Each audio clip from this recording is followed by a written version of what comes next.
Assalamualaikum warahmatullahi wabarakatuh. Tema 6, cita-citaku. Subtema 3, giat berusaha meraih cita-cita. Tujuan pembelajaran ini sebagai berikut. Jika cita-cita dapat disamakan dengan sebuah impian yang ingin diraih, apakah impian besarmu? Simaklah cerita tentang seseorang yang bermimpi besar dan kerja kerasnya untuk mewujudkannya. Mimpi seorang Laskar Pelangi. Andrea Hirata adalah seorang penulis novel Indonesia. Novelnya yang terkenal berjudul Laskar Pelangi.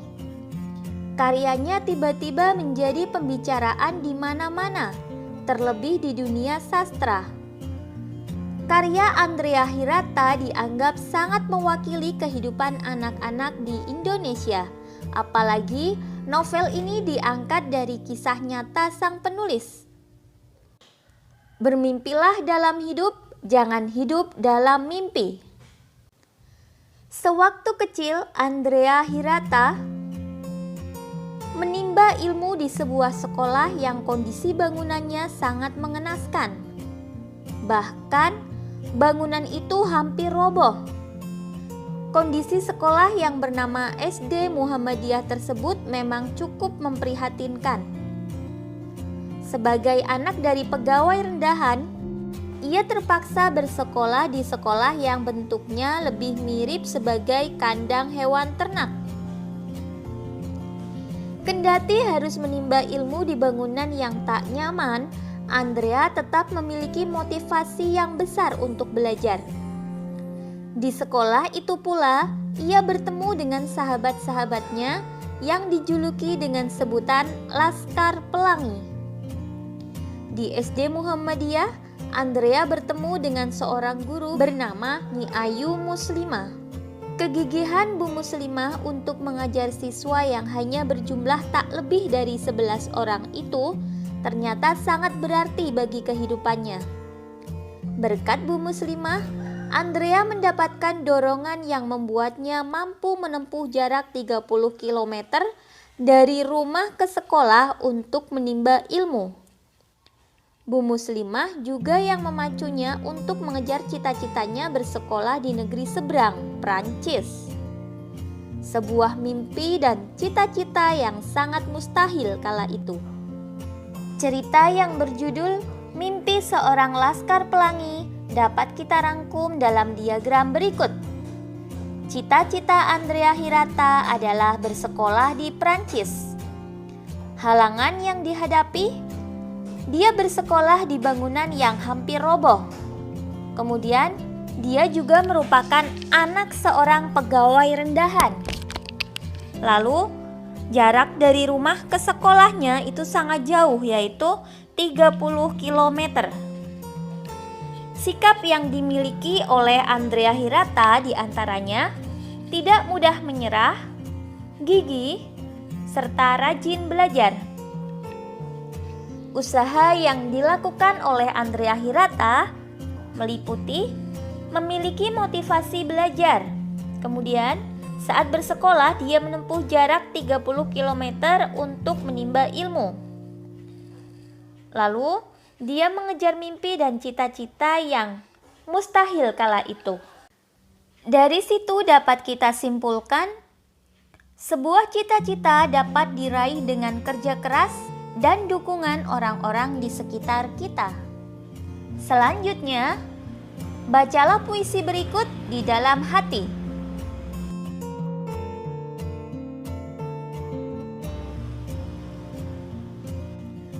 Puisi tersebut memiliki makna. Sebagai manusia, kita harus memiliki sebuah mimpi atau cita-cita.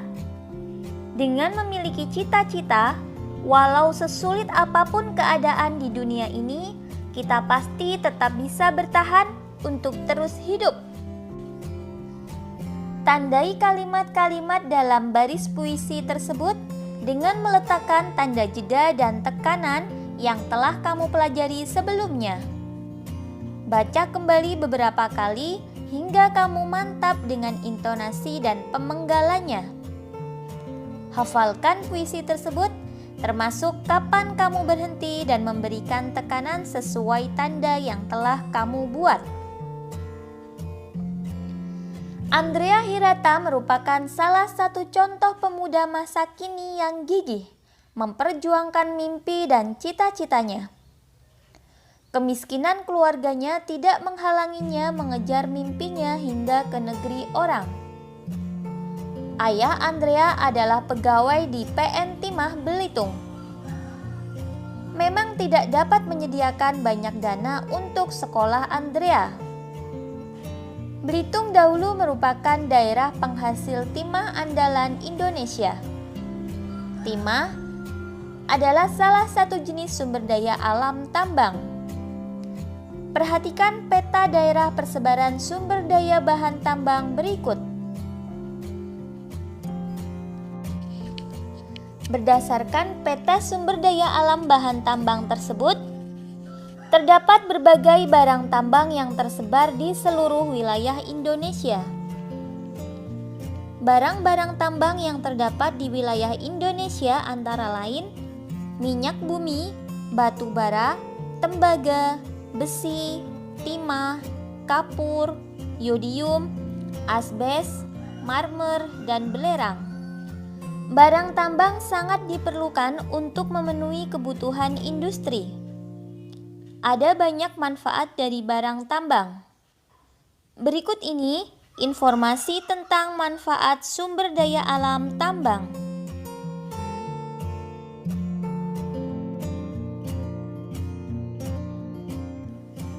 Berdasarkan tabel dan peta sumber daya bahan tambang tersebut, jawablah beberapa pertanyaan berikut.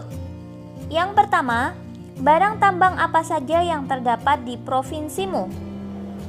2. Barang tambang apa saja yang tidak dimiliki oleh daerah provinsimu? Yang ketiga, digunakan untuk apa sajakah barang tambang yang ada di daerahmu? Jika kita perhatikan peta persebaran sumber daya alam yang ada di Indonesia tersebut, kita dapat menyimpulkan bahwa setiap daerah di Indonesia menghasilkan sumber daya alam yang berbeda-beda. Akan tetapi, sebagai bagian dari Negara Kesatuan Republik Indonesia, semua sumber daya alam itu dikelola negara untuk kemakmuran rakyatnya. Keragaman sumber daya alam di berbagai daerah tersebut akan memperkuat rasa saling membutuhkan antara satu daerah dengan daerah yang lain. Tidak hanya keragaman sumber daya alam, keragaman kegiatan keagamaan di Indonesia juga menjadikan Indonesia sebagai negeri yang unik.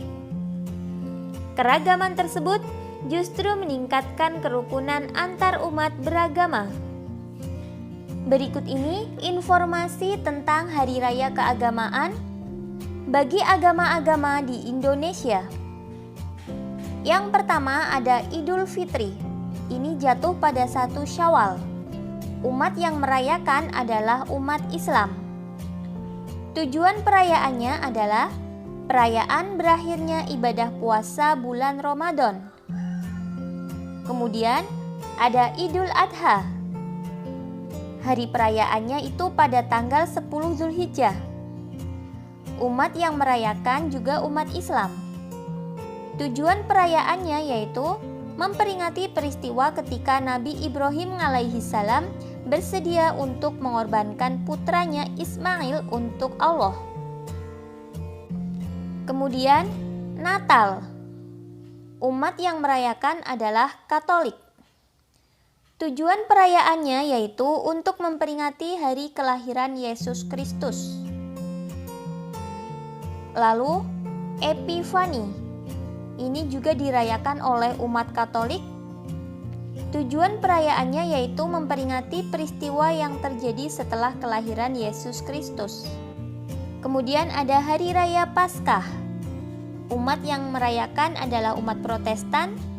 Tujuan perayaannya yaitu perayaan Yesus berhasil bangkit dari maut. Ada Hari Raya Pentakosta. Ini juga dirayakan oleh umat Protestan. Tujuan perayaannya yaitu ini perayaan atas pencurahan rahmat Tuhan dalam kehidupan mereka. Ada Saraswati. Umat yang merayakan yaitu umat Hindu. Tujuan perayaannya, pada hari Saraswati dilakukan pemujaan pada Dewi Saraswati sebagai Dewi ilmu pengetahuan dan seni.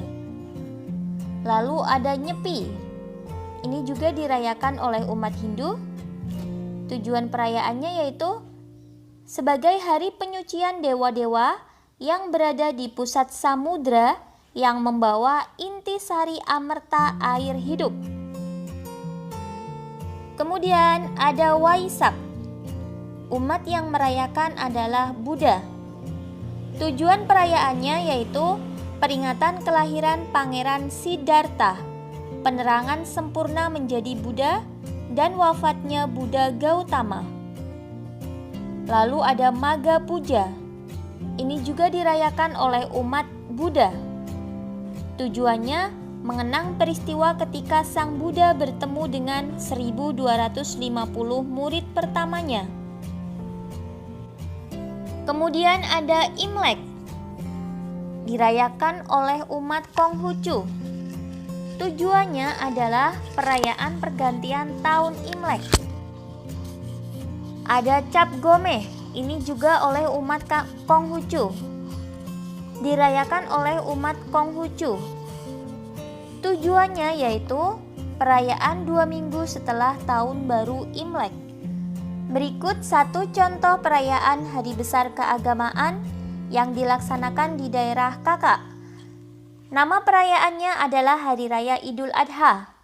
Tujuannya untuk meneladani dan mengikuti anjuran Nabi Ibrahim alaihi salam, kemudian untuk memupuk empati dan meningkatkan solidaritas sesama, serta mewujudkan rasa syukur atas nikmat yang diberikan oleh Allah Subhanahu wa Ta'ala. Sejarah singkat Idul Adha. Nabi Ibrahim alaihi salam mendapatkan wahyu dari Allah lewat mimpi untuk menyembelih putranya, Ismail yang berusia 7 tahun. Walaupun tidak tega, Nabi Ibrahim memberanikan diri untuk mengatakan semua tentang mimpinya kepada putranya. Ismail dengan ikhlas siap disembelih asalkan itu adalah perintah dari Allah. Bergegas mereka berdua pergi ke tempat yang telah ditentukan oleh Allah Subhanahu wa Ta'ala. Setelah sampai di tempat yang telah ditentukan dengan perasaan sedih, Nabi Ibrahim perlahan-lahan mengambil pisau yang telah dibawanya sambil menutup mata.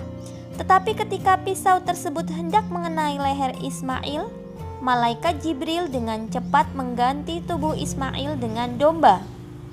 Ketika Nabi Ibrahim membuka matanya, beliau kaget bahwa yang disembelih olehnya bukanlah Ismail, melainkan seekor domba. Setelah peristiwa tersebut terjadi, Nabi Ibrahim dan Ismail bersama-sama membagikan daging domba yang telah disembelih kepada fakir miskin serta warga di sekitar tempat tersebut. Nah, silahkan adik-adik temukan satu perayaan keagamaan yang paling adik-adik ketahui dan yang dilakukan di masyarakat di sekitar. Untuk kerjasama dengan orang tua, ceritakan pengalaman melakukan kegiatan keagamaan yang kamu lakukan bersama. Pernahkah kamu mendengar kisah seseorang yang hampir gagal dalam meraih cita-cita? Simaklah cerita berikut ini, lalu ambil nilai-nilai penting di dalamnya. Meraih cita walau nyaris putus asa. Tawa riang dan teriakan lantang datang dari pemilik kaki-kaki kecil yang menyepak bola kaki di tanah lapang di sebuah kecamatan bernama Ledo Kombo.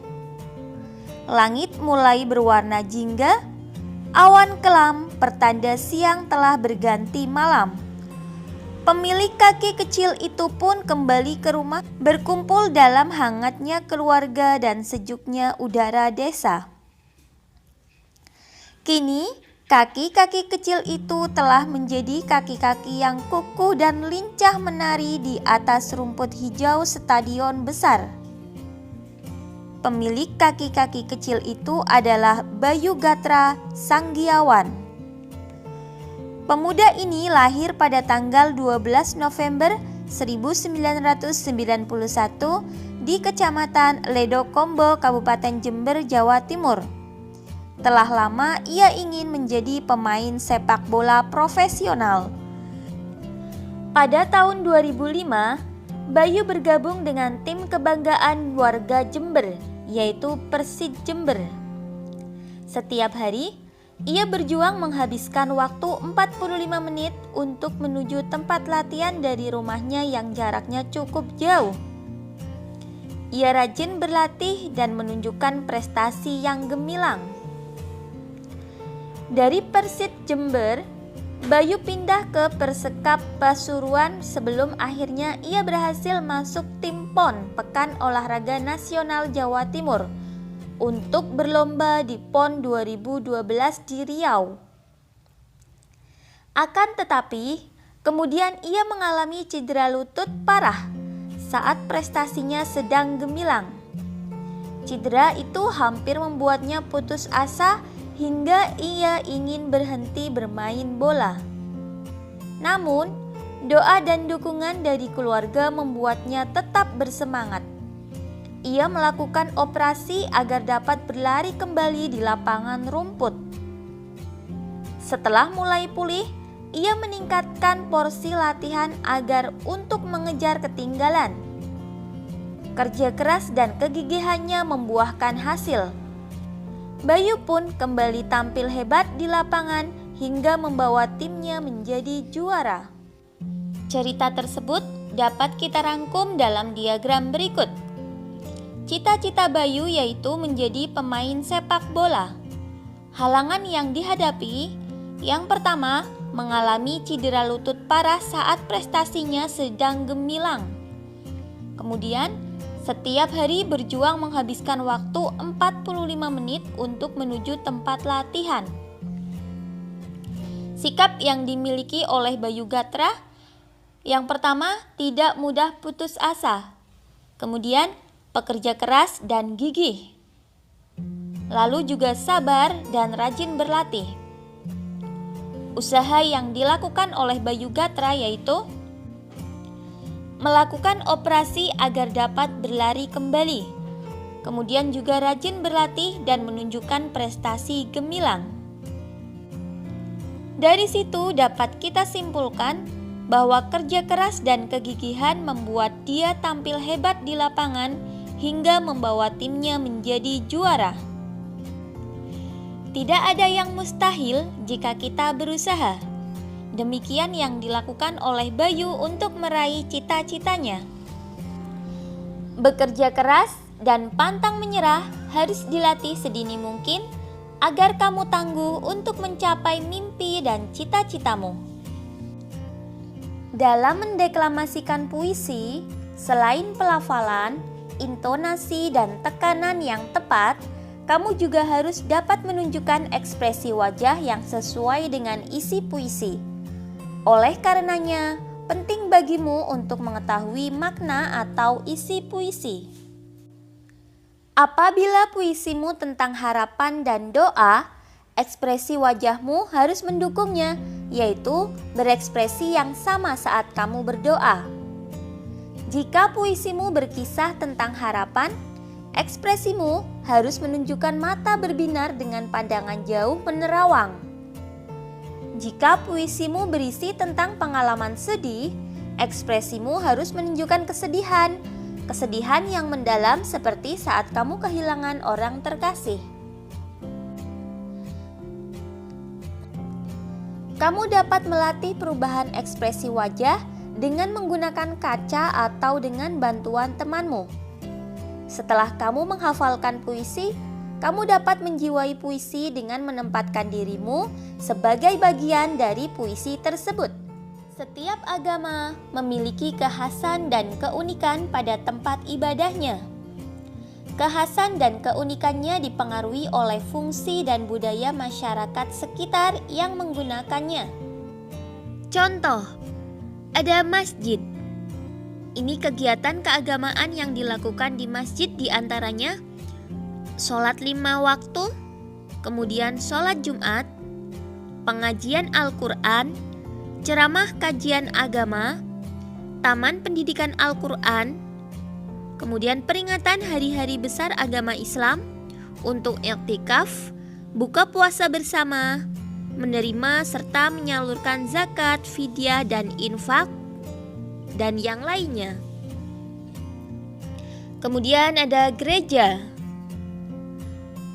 Kegiatan keagamaan yang dilakukan di gereja diantaranya menyiapkan diri untuk menyambut pesta Natal. Lalu untuk Natal, perayaan Natal ya, perayaan Epifani, Kamis Putih, Jumat Agung, Sabtu Suci, Paskah, dan kenaikan Yesus. Ada vihara. Kegiatan ibadah yang dilakukan diantaranya sembahyang, peringatan Waisak, kemudian peringatan Maga Puja, Asyada, Katina, serta Ulambana. Lalu ada pura. Kegiatan ibadah yang dilakukan ada persembahyangan Siwaratri, Pager Wesi, Nyepi, Galungan, Kuningan, Tawur Kesanga, dan lain sebagainya. Lalu kelenteng.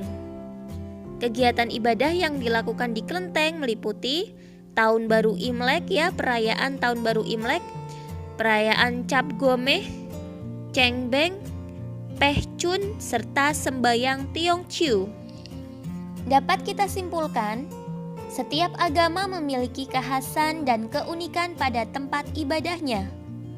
Kekhasan dan keunikannya dipengaruhi oleh fungsi, keyakinan, serta budaya masyarakat sekitar.